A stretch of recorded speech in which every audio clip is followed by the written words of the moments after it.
శాశ్వతంగా సామాజిక బహిష్కరణ చేపట్టినరు. ఇంకా భవిష్యత్తులో మీకు పదవి అనేదే ఉండదు.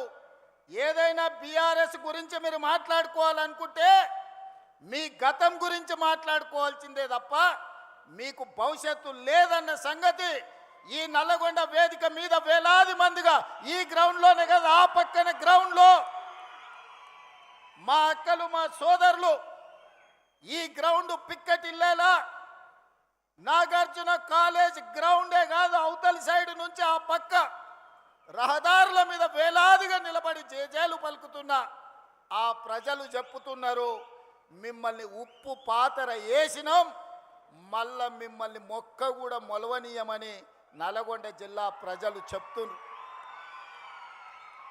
నేను నడుచుకుంటూ వస్తున్నప్పుడు కొంతమంది యువకులు వచ్చి, అన్నా తులసి వనంలో గంజాయి మొక్కలాగా గా సూర్యాపేటలో ఒకడు జానెడోడు మిగిలిండు, ఆ జానెడును కూడా మళ్ళా మొలవనీయం, మా ఎంకన్న మీద 3 అడుగులు ఎగురుతుండు, మళ్ళసారి చూసుకుంటామని వచ్చి యువకులు సూర్యాపేట వాళ్ళు నాకు చెప్పారు. అందుకే మిత్రులారా, ఇవాళ చాలామంది మాట్లాడుతున్నారు, అధికారం కోల్పోయిన అక్కస్తో కడుపు నిండా విషం పెట్టుకొని మూసీలో ఉన్న కాలుష్యానికంటే వీళ్ళ కడుపులో ఉన్న కంపు అంతకంటే ఎక్కువైంది. కాంగ్రెస్ ఏం చేసిందని నన్ను అడుగుతున్నారు. రేవంత్ రెడ్డి 2.5 ఏళ్లలో ఏమి తెచ్చిండు అని అడుగుతున్నారు. నేను ఇవాళ సూటిగా ఈ వేదిక మీద నుంచి మీడియా మిత్రుల సమక్షంలో నేను ఒక్క మాట చెప్పదలుచుకున్నా.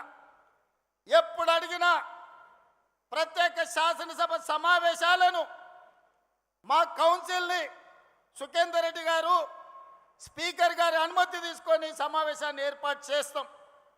10 సంవత్సరాల బీఆర్ఎస్ పాలన, 12 సంవత్సరాల బీజేపీ పాలన, 2.5 సంవత్సరాల మా పాలన, మీ 2014-2018 ఎన్నికల మేనిఫెస్టో, బీజేపీ 14-19-24 ఎన్నికల మేనిఫెస్టో మీద ప్రత్యేక సమావేశాలలో చర్చ చేద్దాం. మీరు సిద్ధంగా ఉన్నారా? మీరు లెటరు రాయండి స్పీకర్ గారికి, కౌన్సిల్ చైర్మన్ గారికి. ప్రభుత్వం తరఫున నేను విజ్ఞప్తి చేసి మీరు అడిగినన్ని రోజులు సభ సమావేశాలను నిర్వహిస్తా, అక్కడే తేల్చుదాం ఎవరు ఏం చేసిండ్రో తెలంగాణ కోసం. తెలంగాణ రాష్ట్ర ఏర్పాటు నుంచి తెలంగాణ రాష్ట్ర కోసం చేసుకున్న ఆత్మ బలిదానాల వరకు ఏ విషయమైనా ప్రత్యేకంగా చర్చ చేద్దామని నేను ఈ సందర్భంగా సవాలు విసురుతున్నా. ఇవాళ 10 ఏళ్లలో మీరు, నేను మా అక్కల్ని, మా ఆడబిడ్డలు ఈడు ఉన్నారు, పాలపిట్టలు ఎక్కున్నారు, మా అక్కలందరూ ఈడ కళ్ళకు కనిపిస్తారు మంచిగా వస్తుంటే ఆడ కూడా